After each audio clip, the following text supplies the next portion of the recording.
Et ce matin, nous recevons Frédéric Dock, le président du MEDEF en Polynésie, au lendemain de la présentation par le gouvernement d'Édouard Fritsch du plan de relance économique. Frédéric Dock, bonjour. Bonjour Ibrahim.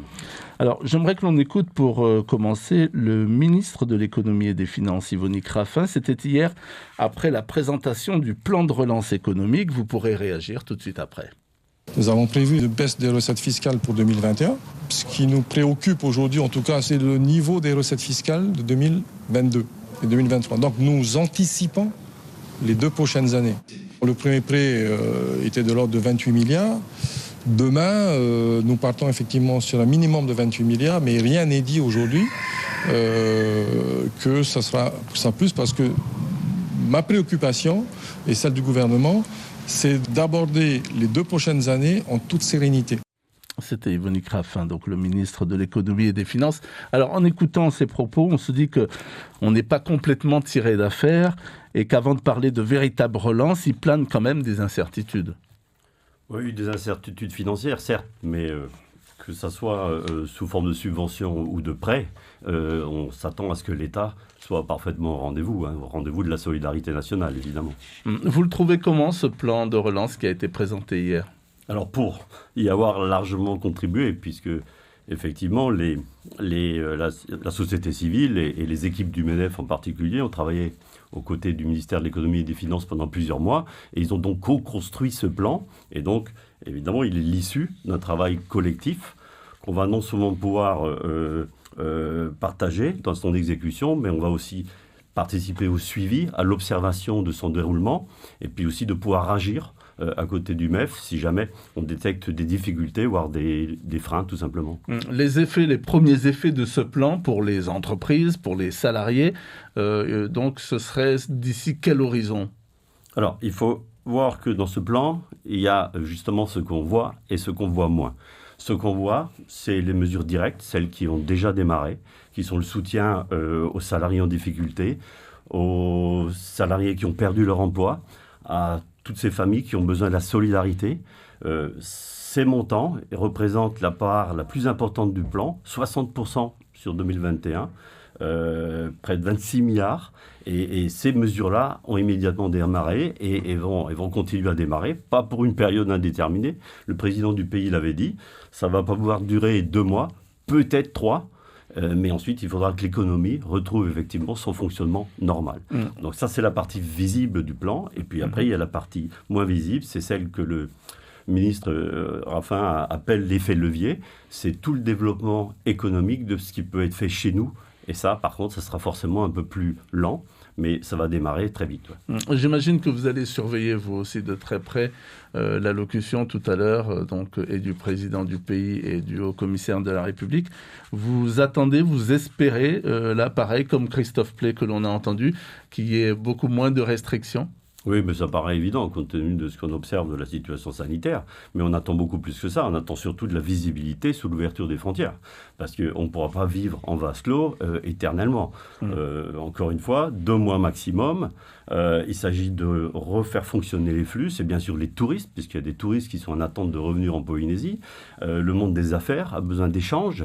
Les familles ont besoin d'échanges. Et donc, on attend surtout avoir de la visibilité sur ce que va décider l'État en termes de stratégie, là, effectivement, d'ouverture des frontières. D'accord, donc grosse attente par rapport au discours de tout à l'heure. Cela fait 1 an maintenant que la crise est là, la presse le rappelle ce matin. On vit avec, on fait avec, le pays a mis en place des dispositifs de soutien aux entreprises comme aux salariés. Chaque mois, on entend dire que les entreprises vont finir par mettre la clé sous la porte. Pourtant, elles sont là, elles font même mieux que résister. Grâce à quoi ? Mieux que résister, je ne dirais pas, puisqu'on a perdu l'année dernière plus de 100 milliards de chiffre d'affaires, près de 15% du chiffre d'affaires comparé aux années précédentes. Donc non, elle résiste, mais ça ne pourra pas durer beaucoup plus longtemps. Encore une fois, on dépend du reste du monde. On voit aujourd'hui quand même un certain nombre d'hôtels en particulier, en tout cas c'est ce qui se voit le plus, qui ont décidé de fermer, qui ont décidé même récemment de prolonger la fermeture, ce qui est un véritable risque, parce qu'un hôtel qui ferme, on n'est pas certain qu'un jour il va réouvrir. Et c'est pour ça qu'on attend, et j'insiste là-dessus, de l'intervention de l'État en particulier tout à l'heure, puisqu'a priori c'est l'État aujourd'hui qui contrôle l'ouverture ou non des frontières, on attend de la visibilité. On ne peut pas continuer à vivre au jour le jour et imaginer que dans un mois, on nous annonce qu'il y a un mois de plus avant l'ouverture. Ce n'est pas possible. Aujourd'hui, il va falloir que l'État, avec la stratégie, en tout cas d'ouverture des frontières, soit claire et qu'elle soit annoncée de manière à ce qu'on puisse s'organiser et tenir le temps qu'il faut tenir. Encore une fois, tous les dispositifs qui sont pris de soutien direct nous permettront de tenir peut-être 2 mois, mais pas beaucoup plus. À côté de ça, c'est vrai, le pays, à travers ce plan, met des moyens pour redémarrer certains secteurs économiques, ce qu'il appelle la résilience, c'est-à-dire globalement tout ce qui relève du développement durable, l'agriculture, l'économie bleue, le numérique, la transition énergétique. Et là, pour que les entreprises, parce que l'effet levier, c'est quoi ? Je prends l'exemple de la transition énergétique, par exemple. Dans le plan, le pays pose 7,5 milliards d'investissements. 7,5 milliards d'investissements, mais pour lequel, à côté de ça, il va falloir que le privé lui-même investisse dans des installations de production d'énergie renouvelable, par exemple. Il faut tout simplement imaginer que 7,5 milliards aujourd'hui d'investissements mis par le pays, avec toute la réglementation qui va avec et tous les textes de facilitation qu'il est en train de produire, vont permettre quasiment de multiplier par 10 ce chiffre pour représenter jusqu'à 75, donc jusqu'à 100 milliards d'investissements dans la transition énergétique. Donc tous ces déclenchements-là, il va falloir, pour qu'ils se fassent, il faut que les entreprises aient confiance, et pour qu'elles aient confiance, il faut qu'il y ait de la visibilité, et qu'on sache que notre monde va se réouvrir bientôt à l'extérieur, et va pouvoir fonctionner comme il fonctionnait avant. On ne fonctionnera pas sans des échanges avec le reste de la planète.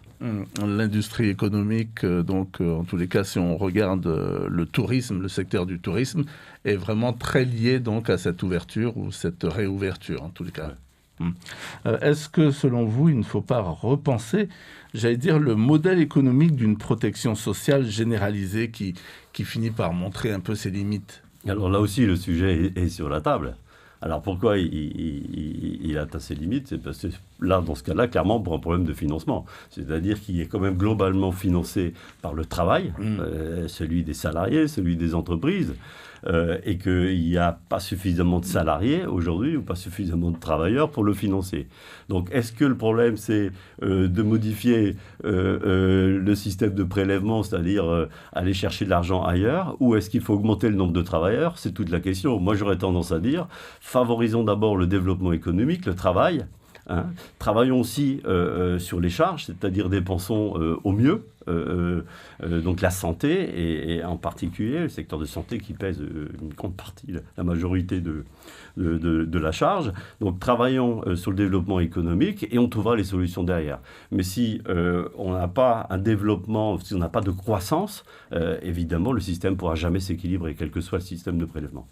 Encore une chose, la crise sanitaire, on l'a vu, donc conditionne une vraie reprise des affaires.